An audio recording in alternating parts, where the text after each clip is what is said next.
Part 3. The call for jihad have spread widely across Hausaland and even beyond, as can be seen in this poem written by a Bornu scholar. Verily, a cloud has settled on God's earth. A cloud so dense that escape from it is impossible. Everywhere from Kordofan and Gobir, and the cities of the Kindin, Tuaregs, are settlements of the dogs of Felata, Bailaila, serving God in their dwelling places. I swear by the life of the Prophet and his overwhelming grace, in reforming all districts and provinces, ready for future bliss, as though it were time to set the world in order by preaching.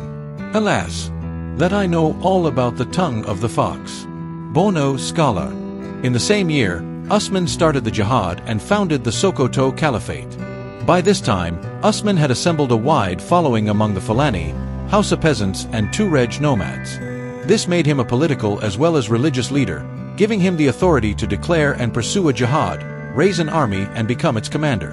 Hausaland was conquered by Usman Danfodio and its leadership largely composed of the Fulani and widely supported by the Hausa peasantry, who felt overtaxed and oppressed by their rulers. Usman even made his Hausa followers to fight and kill their own brothers. He gathered an army of Hausa warriors to attack Yunfa's forces in Tsunchua. Yunfa's army, composed of Hausa warriors and Tuareg allies, defeated Usman's forces and killed about 2,000 soldiers, 200 of whom were Hafiz, memorizers of the Quran. Yunfa's victory was short-lived, as soon after, Usman captured Kebbi and Gwandu in the following year. At the time of the war, Fulani communications were carried along trade routes and rivers draining into the Niger-Benue Valley, as well as the delta and the lagoons. The call for jihad reached not only other Hausa states such as Kano, Dora, Katsina and Zaria, but also Borno, Gom, Adamawa and Nupe. These were all places with major or minor groups of Fulani Alams. Tabkin Kwato, Tsuntsua, Gwandu, Kebbi, Alwasa were invaded, captured looted by Usman Danfodio's jihad. After the defeat of Gobir, Zamfara surrendered in amity with Danfodio and Kwato was captured. At this point, it became evident that the jihad was no longer a matter of defense against Gobir, but a matter of saving the cause of Islam, which the Hausa kings were set to destroy. Considering this, Usman Danfodio appointed 14 leaders and sent them back to their respective territories in Hausa communities, to lead their people in jihad against their enemies, their host, who had assaulted them.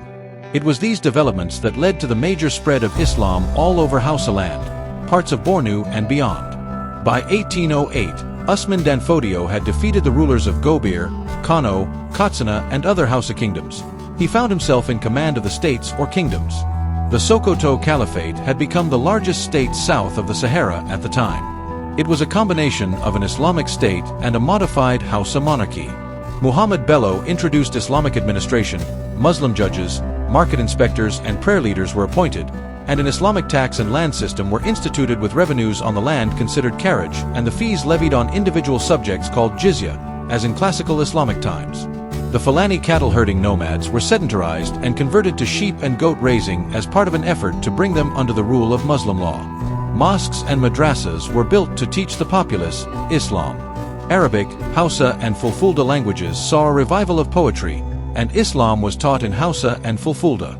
Jihad continued to spread beyond north to the Middle Belt and west until Sokoto Caliphate was conquered by the British in 1903.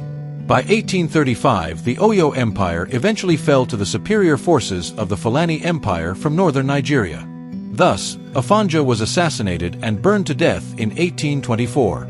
After Afonja's death, Ilorin's leadership was taken over by Alimi, a Fulani priest. Ilorin fell under the authority of the Fulanis. They were invited as allies and companions, but they were wiser than the Yorubas. Did you hear that? Afonja knew Fulanis, their subsequent wars and what they have done to Hausas and all the minority kingdoms in the north yet. He invited Alimi by himself in rebellion against Alifin, Oba Aol. Alimi brought in his loyalists to serve as Jamas' army in protection of Afonja. Afonja gullibly trusted them and therefore disbanded his previous own army. Oyo Empire was the easiest kingdom to capture by the Fula Jihad. The Fula Jihad was greatly resisted in current-day Middle Belt, Benue, Kogi, the Tivs, Igalas, Jos and Kaduna. This very war continues till today.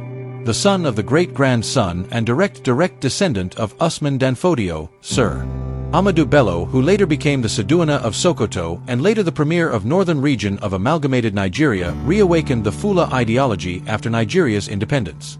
This is part 3, see part 4.